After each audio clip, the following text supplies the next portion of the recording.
તો ડભોઈના સાઢોદ ગામે બોરમાં ભ્રષ્ટાચારના આક્ષેપ સામે આવ્યા છે। કોન્ટ્રાક્ટર એવા ભાજપ નેતા કેયુર ઠાકોરનો ભ્રષ્ટાચાર સામે આવ્યો।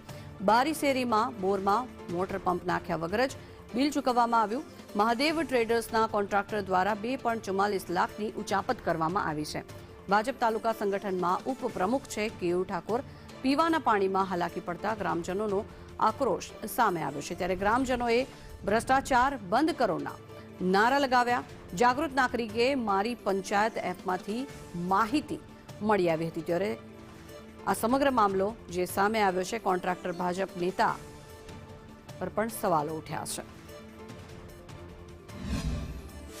સાઢોદ ગામમાં બારશેરીમાં બોરવેલ કરવામાં આવ્યો છે અને એનું બિલ નવી પંચાયતની બોડી જે બેઠી છે એના બાદ જુલાઈ 2025માં 2,44,000 પાસ કરેલ છે અને એમાં જે બિલ જે પાસ થયો છે એમાં રક્ષિતાબેન તલાટીની સાઇન છે અને સિદ્ધરાજ સોલંકી વહીવટ અધિકારી સાઢોદ ગામના એમની સહીઓથી આ બિલ પાસ થયો છે। જે તાલુકામાં એસઓને આપ્યો, એને પણ ચેકિંગ કર્યા વગર ગામમાં આવ્યા વગર ચેકિંગ કર્યા વગર અને આ એનું બિલ પૂરેપૂરું પાસ થયેલું છે, એ પણ સામેલ છે।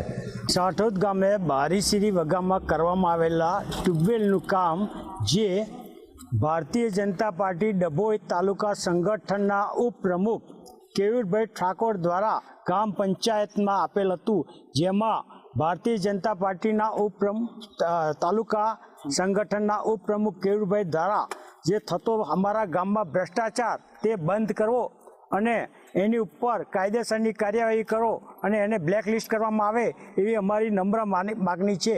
સાઢોદની અંદર બારશેરી વગારની અંદર જે બોરવેલ કરવામાં આવેલ છે એ બોરવેલની અંદર કોઈ કનેક્શન આપેલ નથી, નથી વીજળી કનેક્શન આપેલું, નથી વીજળી કનેક્શન માટે ઓરડી બનાવેલી। એ ઓરડી બનાવ્યા વગર આ લોકોએ 2,44,000 બારોબાર ઉપાડી લીધેલા છે અને ત્યાં બનાવેલો હવાડો પણ બિલકુલ અવળ છે, એમાં નથી પાણી ભરવામાં આવતું કે નથી કરવામાં આવતું, હવાડો બિલકુલ ફાટી ગયેલ છે। એના પૈસા બધા અધ્ધરતાલ થઈ ગયા છે અને અમારા સાઢોદ ગામના તલાટી તેમજ તાલુકા વિકાસ અધિકારી અને વહીવટદાર તરફથી આ લોકોએ ઉચાપત કરેલ છે। હા, અમે એકવાર તપાસ કરી લઈએ, રેકોર્ડ જોઈ લઈએ, પછી તમને જાણ કરી દઈએ। પણ બોરમાં મોટર નથી ઉતારવામાં આવી, 2,44,000 ઉપડી ગયા છે, આપની સહીથી ઉપડી ગયા છે, ગ્રામ્ય કક્ષાનું નાણાં પણ છે, ગ્રામજનોનો આક્ષેપ। હા, હું કોઈ તપાસ કરાવી લઉં, જે બી આગળ તમને કાર્યવાહી કરે। છેલ્લા 7 મહિનાથી ગ્રામજનોએ અરજી આપી છે, આપના દફતરે આપી છે, તાલુકા વિકાસ અધિકારીને જિલ્લા પંચાયતમાં આપી છે, કોઈ કાર્યવાહી થઈ નથી।